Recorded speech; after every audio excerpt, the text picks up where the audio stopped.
السلام علیکم۔ آپ نے اسٹریس کے بارے میں یہ تو سنا ہوگا کہ بہت بری چیز ہے، لیکن کبھی یہ بھی سنا ہے کہ اسٹریس اچھا بھی ہوتا ہے؟ جی بالکل، اسٹریس گڈ اسٹریس بھی ہوتا ہے، بیڈ اسٹریس بھی ہوتا ہے۔ گڈ اسٹریس کیا ہوتا ہے؟ جب کوئی شارٹ ٹرم آپ کے اوپر پریشر ہے، آپ نے وہ کام کرنا ہے اور آپ اس کے بارے میں پریشان ہیں، جیسے کسی کا ایگزام آ گیا ہے، امتحان کی تیاری کرنی ہے، کوئی جاب انٹرویو ہے، انٹرویو کی تیاری کرنی ہے، تو آپ اس کے لیے پریشان ہوتے ہیں کہ میں نے اچھا سے اچھا انٹرویو دینا ہے یا ایگزام اچھا سے اچھا ایگزام کرنا ہے تاکہ میرے اچھے نمبر آئیں، تو یہ ہوتے ہیں گڈ اسٹریس۔ یا کوئی کسی کو افطاری کی دعوت پہ بلایا ہوا ہے تو خواتین بہت زیادہ پریشان ہوتی ہیں کہ یہ پتہ نہیں کھانا کیسا بنے گا، میں نے اچھا سے اچھا کھانا بنانا ہے، تو یہ اچھا اسٹریس ہوتا ہے جو شارٹ ٹرم ہوتا ہے۔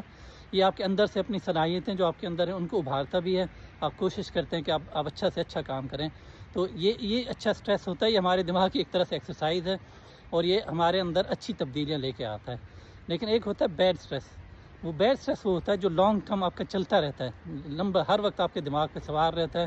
جیسے گھر میں کچھ گھریلو ناچاکیاں ہوتی ہیں، میاں بیوی کے مسئلے ہیں، جب بھی بندہ گھر میں آتا ہے تو میاں بیوی کی لڑائی، تو وہ دماغ کے اوپر سوار رہتا ہے۔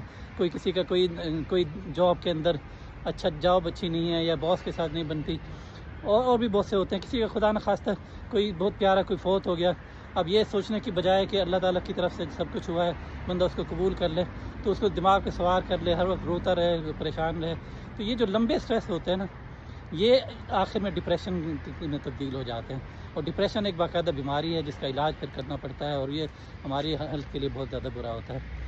تو اچھا اسٹریس بھی ہوتا ہے، اس میں یہ ہمارے اندر جتنی بھی ہماری ایبیلٹیز ہوتی ہیں، صلاحیتیں ہوتی ہیں، وہ ان کو ابھارتا ہے، کوئی ہمارے لیے برا نہیں ہوتا۔ لیکن جو بیڈ اسٹریس ہے نا، وہ ہماری صحت کو بہت زیادہ نقصان دیتا ہے۔ بیڈ اسٹریس سے بچنا چاہیے، اپنے دماغ کو کلیئر رکھنا چاہیے، کوئی چیزوں کو زیادہ دماغ پہ سوار نہیں کرنا چاہیے۔ کوئی ایسی چیزیں ہیں جو آپ کے حل نہیں ہو رہی ہیں، ان کو حل کرنے کے لیے کسی اور کی مدد لینی ہے، وہ مدد لیں، لیکن اس کو بہت زیادہ دماغ کے اوپر سوار نہ کریں بیڈ اسٹریس کو، وہ پھر بعد میں بیماری میں تبدیل ہو جاتا ہے، اور جو کہ بہت مشکل ہوتا ہے پھر اس کو ٹھیک کرنا۔ اپنا خیال رکھیں، اپنے ارد گرد کے لوگوں کا خیال رکھیں۔ السلام علیکم ورحمۃ اللہ وبرکاتہ۔